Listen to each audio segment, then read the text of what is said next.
కూటమి ప్రభుత్వంపై ఫైర్ అయ్యారు మాజీ మంత్రి వైసీపీ నేత కాకాని గోవర్ధన్ రెడ్డి. భారతదేశంలోనే ఇంతటి దుర్మార్గమైన పాలన ఎక్కడా చూడలేదన్నారు కాకాని.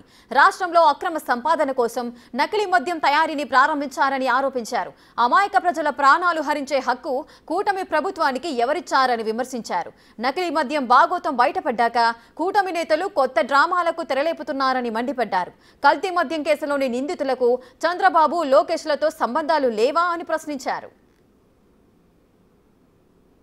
హననానికి పాల్పడ్డారే, లేనిపోనివన్నీ రాశారే, లేనిపోనివన్నీ రాస్తున్నారే. మా ప్రభుత్వం ఉన్నప్పుడు రాశారు, ఇప్పుడు రాస్తున్నారు. పోనీ మా ప్రభుత్వం ఉన్నప్పుడైనా ఏ రోజైనా ఈ స్థాయిలో మీ మీద కక్ష సాధింపులకు పాల్పడి డిఫమేషన్ కేసు వేశారు, ఏదన్నా ఉంటే దానికి సంబంధించినటువంటి నోటీసులు ఇచ్చి ఉంటారు. అంతేగాని నేరుగా రిపోర్టర్ల మీదకి పోయి వాళ్ళని బెదిరించి, అంటే మీరు ఏ సంకేతం ఇవ్వదలుచుకున్నారు ఈ సమాజానికి? ప్రభుత్వం తప్పులు చేస్తుంది, ప్రభుత్వం తప్పులు చేయడం పరిపాటి. కానీ మా ప్రభుత్వంలో చేసేటువంటి తప్పులు ఏదైతే ఉన్నాయో అది మా ప్రభుత్వ పరిపాటి. మేము తప్పులు చేస్తాం, తప్పులు చేస్తూనే ఉంటాం. మీరు ప్రశ్నిస్తే మాత్రం మీ గొంతు నొక్కేస్తాం. ఇదేనే మీరు చెప్పాలనుకున్నది? ఇదేనే మీరు ఇవ్వాలనుకున్నటువంటి సందేశం? ఎన్నడనే ఇంత దుర్మార్గపు దౌర్భాగ్య పాలన ఆంధ్ర రాష్ట్రంలో కదా, భారతదేశంలో ఏ రాష్ట్రంలో ఉండదు. బ్రిటిష్ పాలకుల టైంలో కానీ ఎమర్జెన్సీ సమయంలో కూడా ఇంత దారుణంగా వ్యవహరించుంటారు మీడియా పట్ల.